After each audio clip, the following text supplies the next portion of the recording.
Well, will you look at that? We did it. We smashed that 100 points target. Season review time. Well,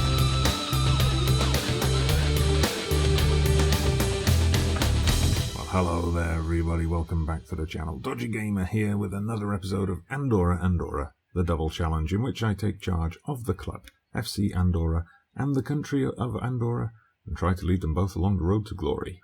And yet we made it back to the promised land. We saw that in the last episode when we won promotion and then won the title, the Segunda Division title. We're back up to the La Liga at the first time of asking. So today we're just going to do a fairly brief season review, just have a look at the season that was and have a look ahead at some transfers and some other things we've got in place for the season coming up, which is hopefully going to be a better experience than last time, hopefully.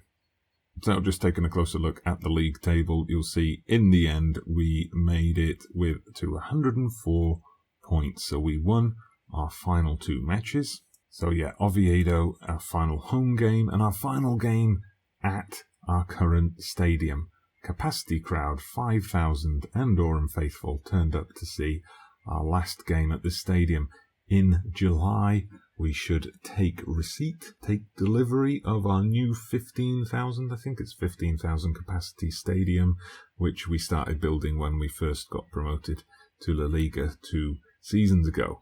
So 4-0 win over Oviedo. It was Arlindo with a brace, and John Ander Ruiz in his final home match before he returns to Manchester United on loan, getting a brace as well. And then we travelled to Huesca, and John Ander Ruiz again with a brace, 2 goals from him, securing the victory there. Now there's still playoffs to go in the second division. We'll skip ahead for those in a minute to look at the division awards, but now we're going to look at the FC Andorra Club Awards. I did ask you in the last episode who you thought might win those awards. Old Lady Plays went for Baltazar as Player of the Season. We'll see who agreed with her. One thing to look at here, first of all, the overall best 11, how that's looking. We've got Banus in goal, Carlos Isaac, bit of a blast from the past there, and Cisse in the fullback positions, Crush and Justiniano in the centre of the park. Crush, yes, I'm not sure why Justiniano's there though. Vukotic, remember him, still wallowing now in the reserves at Deportivo La Coruña. Macias and Guedes are the central midfield pairing. Perez, of course, who else would it be but Perez? Balde, who's moving on from the club. Again, I guess we just haven't had a particularly fantastic standout right winger, apart from Ruiz, who was just a one-season loan. Lee Russell, old Lee Russell, he's still considered the top dog when it comes to the striker position. Baltazar on the bench. So our end-of-season awards, and the fans' player of the season was Guedes, with 41% of the fan votes. Ruiz, the loan signing, was second. Jonathan got 20%. Good for him. Jonathan also got goal of the season. Let's take a look. Okay, one of his free kicks. Very good free kick from quite a distance. Curled it over the wall and beyond the reach of the keeper. He did score some better goals than that, though. He scored some goals where he kind of did the old bombing fullback, wing-back bit and kind of arrived late in the box to smash one in. But, okay, we'll go with it. We'll go with it. He's also the signing of the season.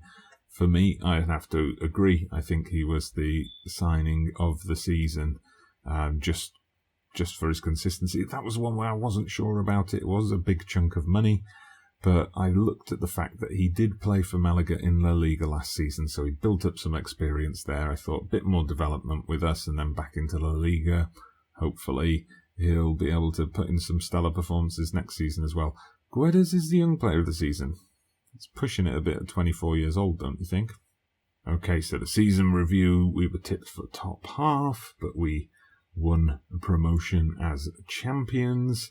Constantly defied the odds. Our match of the season apparently was right back in August, our 4-1 win over Malaga.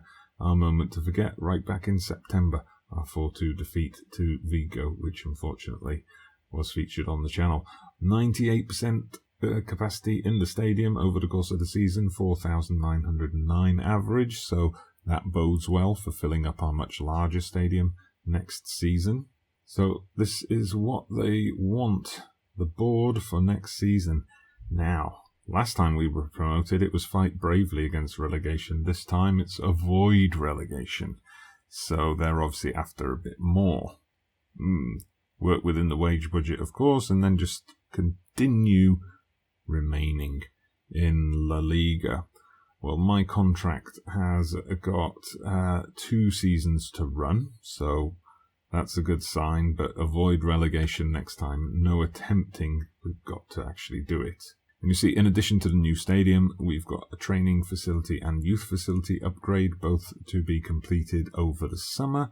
This year's youth intake I didn't show on camera because there were no particular standout players. Lots of players with potential of, 2 yellow stars with 1 additional black star or another half black star. So don't think we're going to get any super people out of it. I have actually, I'll show you that in a moment, I have actually replaced the head of youth development because I just wasn't happy with the level of determination in a lot of the players that were coming through.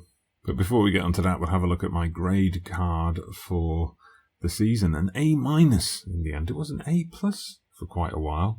Is it just because of a 1-1 draw with Coruña that they've dropped it down? That would be a bit harsh, but they're happy with the form. They're happy that we've, got promoted, obviously, ahead of schedule. B+ for results on the pitch. Transfers, the board and the fans give me a B-. Tactics are a B, and my management of the squad is an A. I'll just take a closer look at the transfers. So they were happy with Andre, although he barely played after arriving. They're happy with Arlindo. Of course they were happy with Arlindo. And Duarte got a B. Jonathan also got A's, so that was all good. John Ander Ruiz, unfortunately, there's not much chance of us being able to hold on to him because his wages are pretty high, but his value is very high. Maybe we could get him on loan again for next season. Maybe we don't need to. Okay, so we fast-forwarded a few days now, or a couple of weeks, to the end of the playoffs and the official end of the Segunda Division season. Daniel Jimenez, our goalkeeper, has won the Goalkeeper of the Year award for the division, so well done him. 2 years ago it was Banus who won it, so but look, he only conceded 17 goals. That's pretty good, whereas when Banus won it 2 years ago he'd conceded 29. Now, bizarrely, apart from Goalkeeper of the Year, the only other awards are for the top goal scorer and the top Spanish goal scorer, so none of my players made it onto the top scorer list. However, Baltazar, despite only playing half a season, he finished 4th on the scoring charts for the division. And Arlindo managed to get 13th, despite only playing the second half of the season, so that's pretty good. If you combine the two of them, you've got 34 goals. Yeah, and apart from that, we just got Team of the Week, Player of the Month, Manager of the Month. I would point out Arlindo was Player of the Month for May. Baltazar had won that award 3 times earlier in the season. And you'll see a familiar name on Manager of the Month. 4 times I picked up the bottle of champagne and the gong. 4 gongs on my gong shelf. So yeah, I said we brought in a new head of youth development. We'll just have a look at him now. Not a big name by any means, not like some of the names we've got on the coaching team. Shay Given, we have as a goalkeeping coach. Got Edgar Davids, Yari Littman and Deli Valdez, Robin Van Persie, Paul Ince and Damien Duff on our coaching staff as well. Gorka Martinez, Regen, obviously comes in as a head of youth development, but just is working with youngsters rating. And his judging ability and potential ratings are, fine, decent enough. Determination is 18. As I said, his predecessor didn't have such great determination, and a lot of the players were coming through with low determination and ambitious personalities as well. So hopefully this guy, I think his personality, it's professional, so we'll be looking for him to have a good, solid influence on our youngsters. And we'll wrap things up with a look at some transfers that we've already got lined up for the season, some ins and outs. I mean, obviously it was a busy season again for us in the transfer market. There are places we've got to look at in the squad. I think centre-back is a priority, maybe a left-back as well. Cisse isn't quite developing. as much as we might have expected him to at this point, so we've got to look into the transfer market. But we've already got some deals set up. We've got Balde, Bianconi and Rico all leaving at the end of their contract. We've managed to get a deal to get rid of Koulibaly for 800k to Malaga. But coming in, now I've already shown you, I believe, Burling, Kamara and Carvalho. Those were all deals we set up much earlier in the season. We've also agreed a big money move for a Brazilian player, Maicon Silva. This is why I said we might not need to bring John Ander Ruiz back. He's an attacking midfielder who can play out on the right wing. You can see crossing stats, excellent. Dribbling is excellent as well.